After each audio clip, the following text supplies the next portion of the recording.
There's a first time for everything.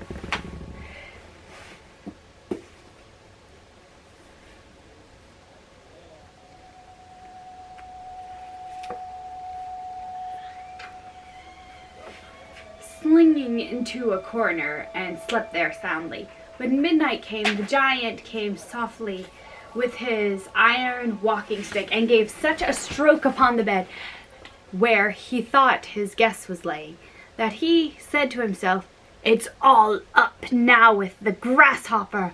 I shall have no more of his tricks." In the morning the giant went off into the woods and quite forgot him, till all of a sudden they met him trudging along, whistling a merry tune, and so frightened were they at the sight that they both ran away as fast as they could. Then on went the little tailor, following his spuddy nose, till at least they reached the king's court, and began to brag very loud of his mighty deeds, saying he was come to serve the king, to try him. They told him that the two giants who lived in a part of the kingdom a long way off were become the dread of the whole land, for they had begun to rob, plunder, and ravage all about them, and that if he was so great a man as he said, he should have 100 soldiers and should set out to fight these giants, and if he beat them he should have half the kingdom. "With all my heart," said he, "but as for your 100 soldiers, I believe I shall do as well without them." However, they set off together till they came to the woods. "Wait here, my friends," said he to the soldiers. "I will soon give a good account of these giants." And on he went, casting his sharp little eye here and there everywhere around him. After a while he spied them both lying under a tree and snoring away till the very boughs whistled with the breeze. The game's won for a penny," said the little man, as he filled his wallet with stones and climbed the tree which they lay under. As soon as he was safely up, he threw one stone after another at the nearest giant, till at last he woke up in rage and shook his companion, crying out, "Why did you strike me for?" "Nonsense! You are dreaming," said the other. "I did not strike you." Then both lay down to sleep again, and the tailor threw more stones at the second giant till he sprang up and cried, "What are you about? You struck me." "I did not," said the other, and on they wrangled for a while, till as both were tired they made up the matter and fell asleep again. But then the tailor began his game once more, and flung the largest stone he had in his wallet with all his force, and hit the first giant on the nose. "That is too bad," he cried, as if he was mad. "I will not bear it." So he struck the other a mighty blow. He, of course, was not pleased at this, and gave him just another box on the ear, and at last a bloody battle began. Up flew the trees by the roots, and the rocks and the stones went bang at one another's heads, and in the end both lay dead upon the spot. "It is a good thing," said the tailor, "that they let my tree stand, or I must have made a fine jump." Then down he ran and took his sword and gave each of them a very fine wound or two on the breast, and set off to look for the soldiers. "There lie the giants," said he. "I have killed them, but it was no small job, for they even tore trees up in their struggle." "Have you any wounds?" asked they. "That is a likely matter, truly," said he. They have not touched a hair of my head." But the soldiers would not believe him till they rode into the woods and found the giants weltering in their blood, and the trees lying around torn up by the roots. The king, after he had got rid of his enemies, was not much pleased at the thoughts of giving up half his kingdom to a tailor. So he said, You have not yet done. In the palace courts lies a bear with whom you must pass the night. And if when I rise in the morning I find you still living, you shall have your reward." Now he thought he had got rid of him, for the bear had never yet let anyone go away alive who had come within reach of his claws. "Very well," said the tailor, "I am willing." So when the evening came, our little tailor was let out and shut up in the court with the bear, who rose at once to give him a friendly welcome with his paw. "Softly, softly, my friend," said he, "I know a way to please you." Then, at his ease, and as if he cared nothing about the matter, he pulled out of his pocket some fine walnuts, cracked them, and ate the kernels. When the bear saw this, he took a great fancy to having some nuts, too. So the tailor felt his pocket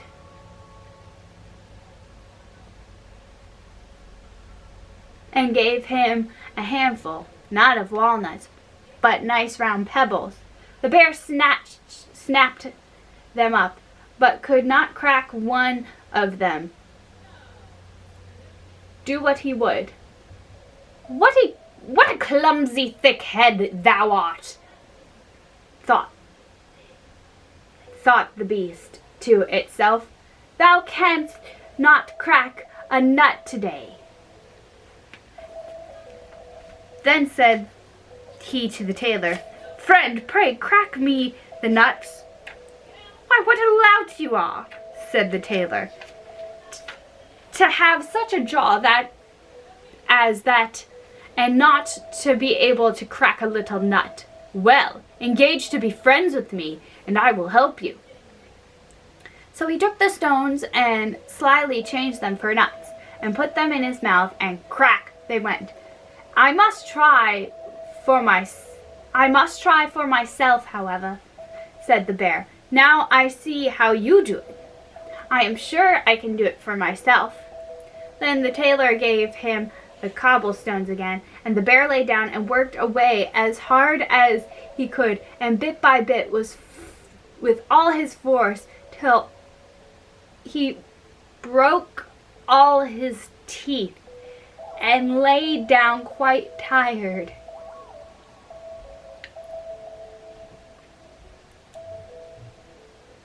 But the tailor began to think this would not last long, and that the bear might find him out and break the bargain. So he pulled a fiddle out from under his coat and played a tune. As soon as the bear heard it, he could not help jumping up and beginning to dance. And when he had jigged away for a while, the thing pleased him so much that he said, "Hark ye, friend, is the fiddle hard to play upon?" "No, not at all," said the other. "Look ye, I lay my left hand here, and then I take the bow with my right hand thus, and scrape it over the strings here, and away it goes merrily. Hop, sa, sa, fa, la, la." "Will you teach me the fiddle?" said the bear, "so that I may have music whenever I want to dance?" "With all my heart, but let me look at your claws. They are so very long that I must first clip your nails a little bit." When the bear lifted his paw, one after another, the tailor screwed them down tight and said, "Now wait till I come with my scissors." So he left the bear to growl as loud as he liked, and laid himself down on a heap of string in the corner and slept soundly. In the morning when the king came, he found the tailor sitting merrily eating his breakfast, and could no longer help keeping his words, and thus the little man became a great one. Right, big asshole, if you ask me. The Crows and the Soldier.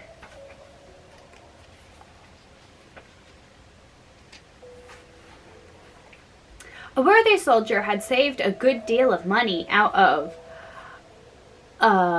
his pay, for he had worked hard and did not spend all he earned in eating and drinking, as many others do.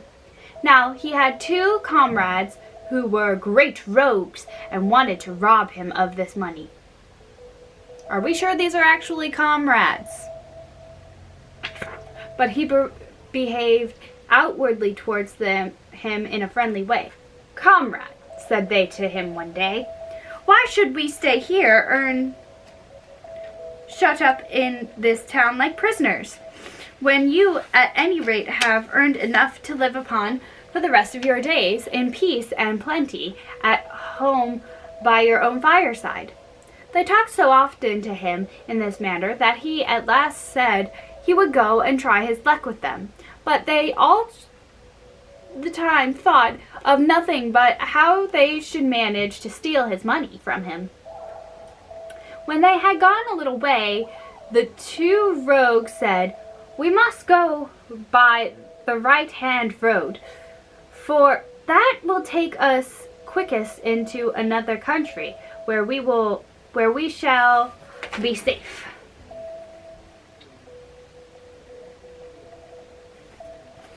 Now they knew all the while that what they were saying was untrue, and as soon as the soldier said, "No, that will take us straight back into the town we came from, we must keep on the left hand," they picked a quarrel with him and said, "What do you give yourself airs for? You know nothing about it." And then they fell upon him and knocked him down and beat him over the head till he was blind. Then they took all the money out of his pockets and dragged him to a gallows tree that stood hard by, bound him fast down at the foot of it, and went back to town with the money. But the poor blind man did not know where he was, and felt all around him, and finding that he was bound to a large beam of wood, thought it was a cross, and said, "After all they have done kindly in leaving me under a cross, now heaven will guard me."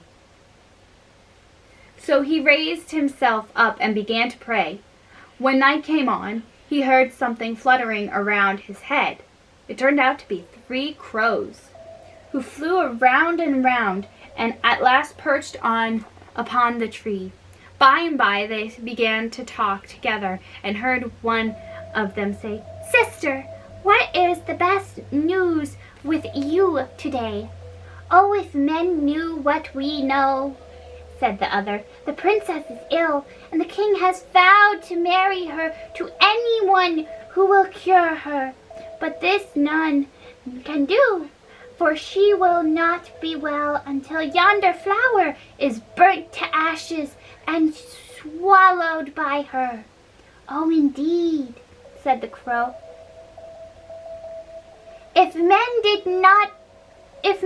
did but know what we know, tonight will fall from heaven a dew of such healing power that even the blind man who washes his eyes with it will see again." And the third spoke and said, "Oh, if men knew what we know, the flower is wanted but for one, the dew is wanted but for few. But there is a great dearth of water in the town. All the wells are dried up, and no one knows that they must take away the large square stone out of the marketplace and dig underneath it, and then the finest water will spring up. When the 3 crows had done talking, he heard them fluttering around again, and at last away they flew. Greatly wondering at what he had heard and overjoyed at the thoughts of getting his sight, he tried with all his strength to break loose from his bonds. At last he found himself free and plucked some of the grass that grew beneath him and washed his eyes with the dew that had fallen upon it.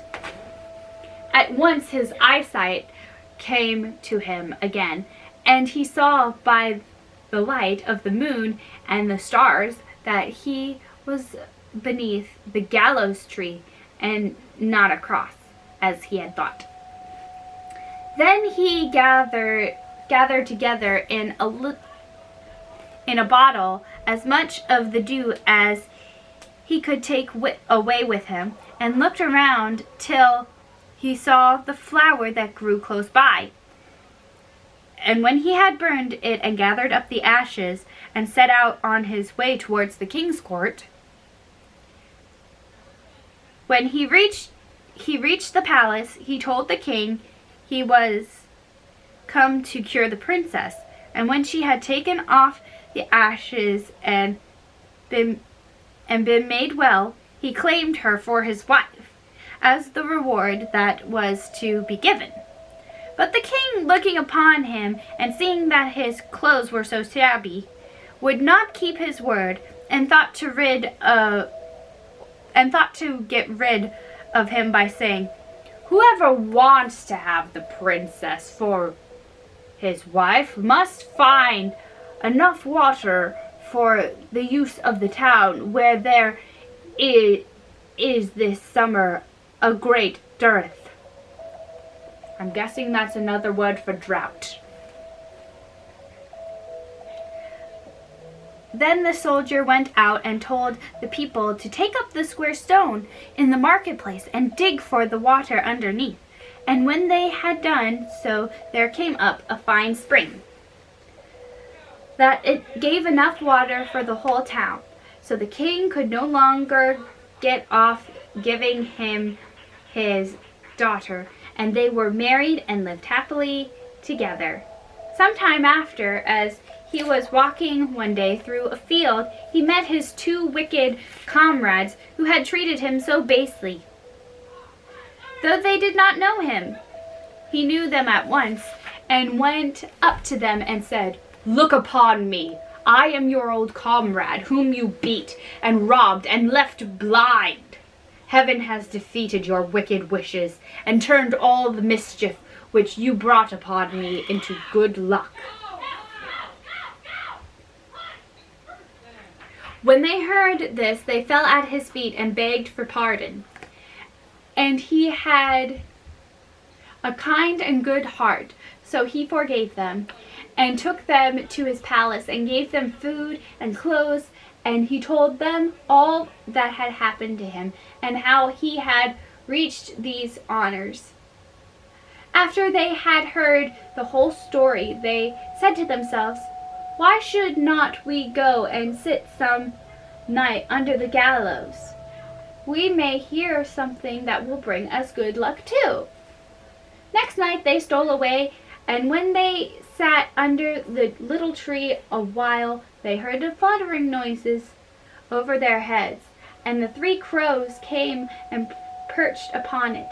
"Sisters," said one of them, "someone must have overheard us, for all the world is talking of the wonderful things that have happened.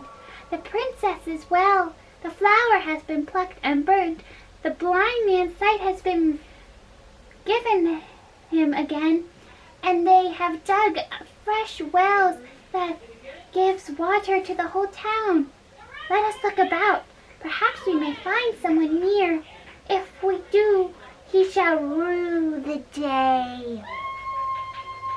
Then they began to flutter about, and soon found out the two men below and flew at them in a rage, beating and pecking them in the face with their wings and beaks till they were quite blind, and lay nearly dead upon the ground under the gallows. The next day passed over, and they did not return to the palace, and their old comrade began to wonder where they had been, and went out the following morning in search of them, and at last found them where they lay, dreadfully repaid for all their folly and baseness.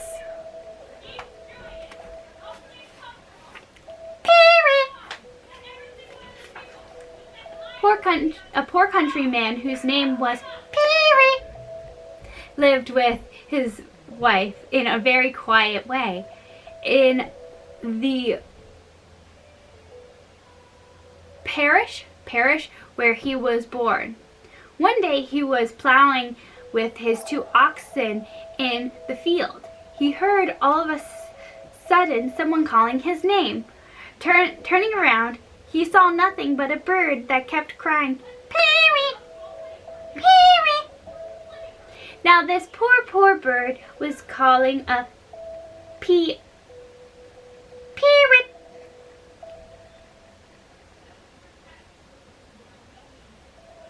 And like the cockatoo always keeps crying out its own name, but the countryman thought it was mocking him. So he took up a huge stone and threw it at it. The bird flew off safe and sound, but the stone fell upon the head of one of the oxen and killed him on the spot. What is to be done with the old odd one? Thought Perry to himself as he looked at the ox that was left. So without more ado, he killed him. 2. Skinned them both and set out for a neighboring town to sell the hides to the tanner for as much as he could get. He soon found out where the tanner lived and knocked on his door. Before, however, the door was opened, he saw through the window that the mistress of the house was hiding in an old chest, a friend of hers, whom she seemed to wish no one would see. By and by, the door was opened. "What do you want?" said the woman. Then he told her that he wanted to sell his hides, and it came out that the tanner was not at home, and that no one there ever made bargains but himself. The countryman said he would sell cheap and did not mind giving his hides for the old chest in the corner, meaning the one he had seen the old woman's friend get into.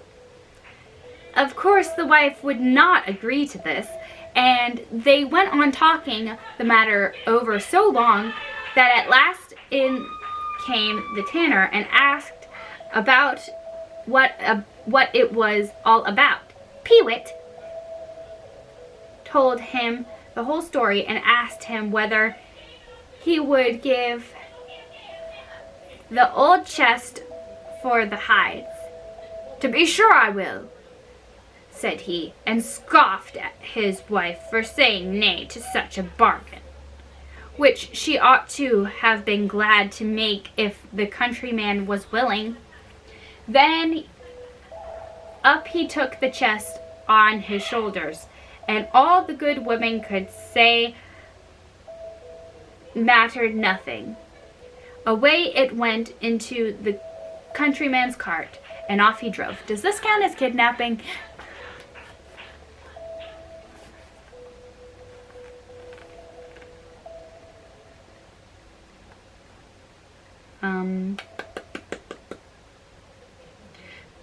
But when they had gone some way, the young man within began to make himself heard, and to beg and pray to be let out.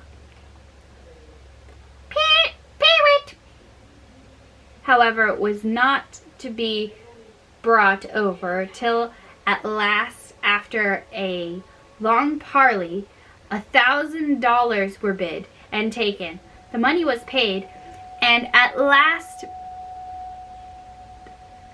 that price the poor fellow was set free and went home his business.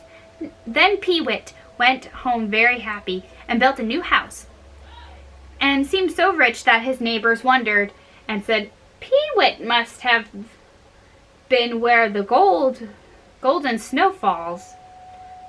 So they took him before the justice of the peace to give an account of himself and show that he came honestly by his wealth. And then he told them that he had sold his hides for $1,000. When they heard that, they all killed their oxen and would sell the hides to the same tanner. But the justice said, "My maid shall have the first chance."